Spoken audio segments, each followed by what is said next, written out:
আমি ঋতু। আশা করি সবাই ভালো আছো, আমিও ভালো আছি। আজ হলো 20শে অঘ্রাণ, মানে আজ আমাদের নবান্ন উৎসব।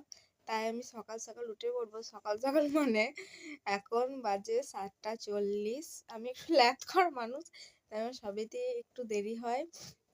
মা অনেকবার ডেকে গেছে, আর দেখছি আর হবে না, এবার উঠতেই হবে। আমি এদেরকে বলছি তোরাও ঘুমো, তোদেরকে উঠতে হবে না, তোরা কম্বলের ভেতরেই থাক। আমি উঠতে চাই ঠান্ডার মধ্যে, কারণ আমার বাড়িতে ঠাকুর এসছে, জোগাড় করতে হবে, পুষ্পাঞ্জলি দিতে হবে, সেই কারণে এবার আমি গিয়ে স্নান করব, তারপর আসছি। পর আমি আমার বিছানাটা ভালো করে গুছিয়ে নিয়েছি। আমার হাতে ব্রাশ ধরিয়ে দিল, আমি জাস্ট মায়ের মুখটা দেখছি। মা আমাকে বলছে সবাই উঠে পড়েছে, কে তোর মতন এখন তো বেলা পর্যন্ত ঘুমোচ্ছে, আজকে দিনে তুই শুধু ঘুমাচ্ছিলিস। তারপর যাই হোক ব্রাশটা করে নিই। দেখছি মায়ের সব সবজি কাটা হয়ে গেছে। ভাই একটা আগ দিয়ে গেছে, অনেক চেষ্টা করছে নারকেলগুলো পাড়া, কারণ ঠাকুর এসছে। আবার এমনি তো নারকেলও তো চাই, কিন্তু কিছুতেই পারতে পারছে না। গাছটা এতটাই উঁচুতে আছে, হচ্ছে না। বাড়িতে 4-4টে গাছ থাকতে নারকেল নেই। সবই নারকেল হয়ে গেছে, এই গাছে ডাব আছে, মানে এখনো নারকেল হয়নি। কিন্তু পারবেটা কে? তো নারকেল ডাব আছে, কিন্তু পারবেটা কে? গাছেও ডাব আছে, নারকেল হয়নি। এই গাছটা তো নারকেল হয়নি এখনো, কিন্তু পারবেটা কে? চান করে নিয়েছে, তারপর উনুনে একটা পান আর একটা বাতাসা, একটা কি দিয়েছে গো মা? সুপারি দিয়ে পুজো করে নিচ্ছে। তারপর উনুনটা, মানে উনুনে রান্না হবে, সেই কারণে। তারপরে আমি এত ঠান্ডার মধ্যে চান করে নেব, করে নারকেল পাওয়া গেল গাছ থেকে। তারপর আমি চান করে নিয়েছি। আমি সুন্দর দেখে জামাটা পরে নেব, একটু সাজগুজি করে নেব। আমি সুন্দরভাবে রেডি হয়ে গেছি। তার আগে আমি পুষ্পাঞ্জলিটা দিয়ে এসেছি, কারণ আমি ল্যাদখর মানুষ। আমি চান করার পর রেডি হতে হতে বামুন চলে এসেছিলো, তো সেই জন্য আমি পুষ্পাঞ্জলিটা দিয়ে এসেছি। এবার আমি পুজো দিতে যাব। এটা আমাদের বাড়ির ঠাকুর, মানে অনেক অনেক অনেক পুরনো, 50 বছর হলো। কারণ আমার বাবারা যখন ছোটো ছিল, মানে তখন থেকে ঠাকুরটা আসছে, 50 বছর হয়ে গেছে। তলে ঠাকুরতলায় পুজো দিতে যাব, সেই জন্য মা কাকিমাদের কাছ থেকে মানে সব নিয়ে নিয়েছি। এবার পুজো দিতে যাব, মিলে পুজো দিতে বেরিয়ে গেলাম। কালীতলা, তাই নিশি কালীতলায় পুজো দিতে চলে এসেছি। প্রথমেই এখানে ঠাকুর পেতে গেছে আর জামবাটি পেতে গেছে, তাই ওখানে দিয়ে দিচ্ছি।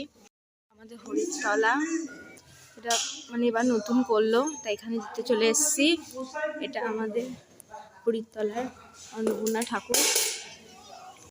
এখানে জামবাটি পেতেছে, আর এরকম ঠাকুর এখানেও আছে। তারপর আমরা দিয়ে দিলাম ষষ্ঠীতলা, এখানে দিয়ে দিচ্ছি। বাবুদের বাড়ি, তাই এখানে চলে এসেছি দিতে। আমাদের বাবুদের বাড়ি দেখো, তলা এরকম মণ্ডপতলা ঠাকুর। আর এটা হলো আমাদের বানেশ্বরের ঘর, মানে বাবা বানেশ্বরের ঘর। বাতি জ্বেলে দিলাম।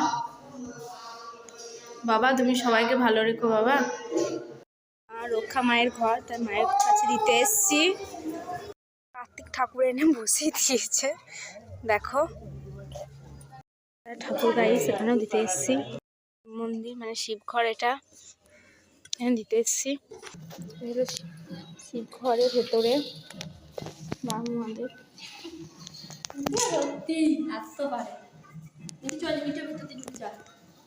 আমাদের পুজো দেওয়া হয়ে গেছে, তারপর বাড়ি চলে যাচ্ছি।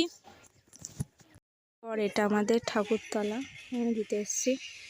ভাই পাতা কেটে দিচ্ছে, তারপরে আমি পাতাগুলো ধুয়ে নিচ্ছি, ফলগুলো কেটে নিচ্ছে। মা ফলটা কেটে নিল, আমার নারকেলটা করে নিল, আর আমি মিক্সিতে চালটা পেস্ট করে দিলাম। এবার মাখিয়ে নেব। বাবা দাদুকে খেতে দিয়ে দিয়েছে। আজ প্রচুর দাদুর জন্য মন খারাপ করছে। রান্নাবান করতে বসে গেছি, করবো মানে আমার করা হয়ে গেছে। আমি ভাইদের বাড়িতে করেছি ভাত, তারপরে বেগুন ভাজা, নারকেল ভাজা, তারপরে শাক ভাজা আছে। এটা কি শাক গো মা? পালং শাক ভাজা, মানে পালং শাকের ঘন্ট, গোবিন্দ ভোগ চালের পায়েস, হলো মাছের ঝোল, ফুলকপি আলুর ঝোল, শুক্তো, আর মাছের টক, আদোসা কলায় পোড়া করে নিয়েছে। তারপর দাদুকে খেতে দিয়ে দিয়েছি।